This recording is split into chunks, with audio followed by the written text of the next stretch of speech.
Sa bagong Pilipinas, gusto ng pulis, ligtas ka. Muli nating saksihan ang isang linggong ulat hinggil sa mahahalagang pangyayari at mga katangi-tanging kwento ng serbisyong may malasakit. Hatid ng nagkakaisang kapulisan ng Police Regional Office Mimaropa sa ilalim ng pamumuno ni Police Brigadier General Roger L. Quezada. Ating tunghayan dito sa PNP Good Deeds at Amazing Feats. Sa bayan ng Palawan, nagkaisa ang kapulisan ng 2nd Palawan PMFC sa pamumuno ni Police Lieutenant Colonel Marty R. Azares, Force Commander, at mga kawani ng lokal na pamahalaan ng Rojas, Palawan upang maghatid ng libreng serbisyo sa mga residente ng Barangay San Miguel, Rojas, Palawan noong ika-20 ng Mayo taong kasalukuyan. Hindi bababa sa mahigit na 500 residente ang nakatanggap ng iba't ibang serbisyo tulad ng libreng tuli at kupit, blood smearing, medical consultation, mga gamot at vegetable seedlings. Ganon din ang pagsasagawa ng mga serbisyo mula sa Philippine Statistics Authority. Sa huli, abot langit ang ngiti ng mga residente dahil sa tulong na kanilang natanggap. Maliban dito, hindi rin nagpahuli ang kapulisan ng 1st Palawan PMFC sa ilalim ng pamumuno ni Police Lieutenant Colonel Christopher L. Navida, Force Commander, at kasamahan ito mula sa Philippine Coast Guard, Marine Battalion Landing Team 7, LGU, mga stakeholders, at socio-civic organizations upang maghatid ng tulong sa mga residente ng Barangay Ramon Magsaysay, Aborlan, Palawan nito lamang ika-22 ng Mayo taong kasalukuyan. Samot-saring serbisyo ang inihain ng kapulisan at katuwang nito kung saan ito'y inumpisahan sa isang medical consultation, libreng tuli at gupit, dental services, bakuna para sa mga alagang hayop at feeding activity. Sa huli, naging matagumpay ang naturang programa kung saan naabot sa 300 residente ang umuwing maligaya dahil sa tulong na kanilang natanggap. Samantala, 70 katutubong mag-aaral ng Pagturian Mangyan School ng Barangay Villaflor, Puerto Galera, Oriental, Mindoro ang tumanggap ng regalo mula sa kapulisan at mga miyembro ng Tau Gamma Phi. At para sa Bayan Charity Incorporated mula sa isinagawang Community Outreach Program. Namahagi ang mga kapulisan at katuwang nito ng mga school supplies, tsinelas at hygiene kits, ganon din ang pagsasagawa ng libreng gupit, feeding activity at parlor games, kung saan masayang nagsiuwi ng mga premyo ang mga mag-aaral. Lubos naman ang pasasalamat ng mga mag-aaral at mga guro dahil sa tulong na ibinahagi ng kapulisan para sa kanila. Layunin ng programa na maipadama sa kapatid ng mga katutubo na kanilang maaasahan na ang kapulisan katuwang ang iba't ibang sangay ng lipunan sa anumang oras o pagkakataon.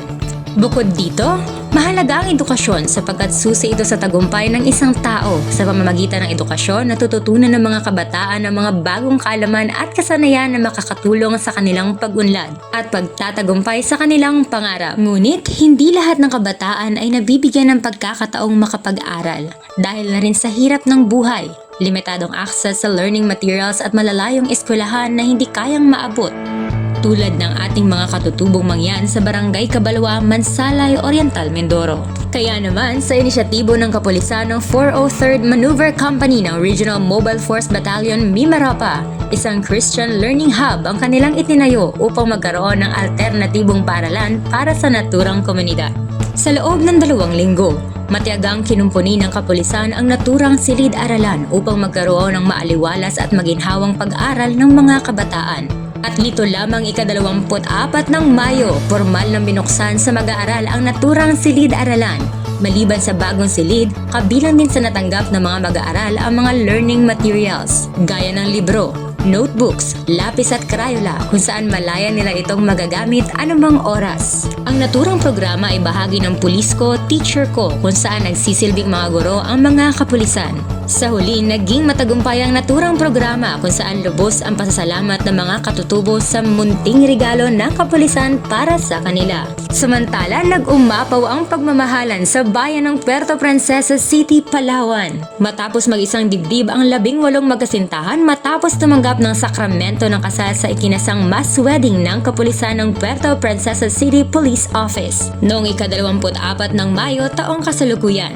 Pinangunahan ni Police Colonel Ronnie S. Bacuil, City Director at mga miyembro ng Officers Ladies Club na pinangunahan ni Mrs. Gloria P. Bacuil ang naturang seremonya. Katuwang nila dito ang lokal na pamahalaan ng Puerto Princesa City at kasimbayanan advisor sa pamumuno ni Pastor Jeho Cayaon. May kamahalan ng pagpapakasal, lalo na kung ito'y gagawin sa simbahan, kaya ito'y pinagpaliban ng mga magkasintahan. Dahil dito, isang proyekto ang binuo at inilunsad ng kapulisan. Ito ang Project Gown o Go for Wedding Now.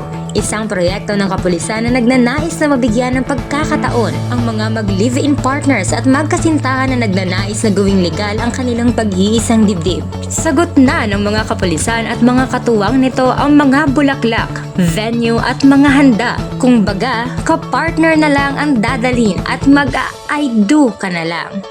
Kabilang sa 18 mag-partners ang 2 dating rebelde, 4 na magkasintahan na PNP personnel at 13 magkapareha mula sa iba't ibang barangay sa Puerto Princesa City. Nagsilbing mga ninong at ninang ang mga piling PNP personnel, barangay officials at stakeholders para sa 18 mag-partners na ikinasal. Kapansin-pansin, sa mga nagmarsya na mangilid-ngilid pa ang luha, tanda na ang kanilang pagpapakasal ay isang katuparan na matagal na nilang pinapangarap. Sa huli, naging matagumpay ang naturang seremonya at masaya ang mga mag-asawa sapagkat naselyuhan na ang kanilang pinapangarap na pagsasama. At yan ang mga katangi-tanging serbisyo publiko, handog na nagkakaisa at disiplinadong kapulisan ng Police Regional Office Mimaropa. Sa ilalim ng pamumuno ng masigasig nitong Regional Director Police Brigadier General Roger L. Quesada.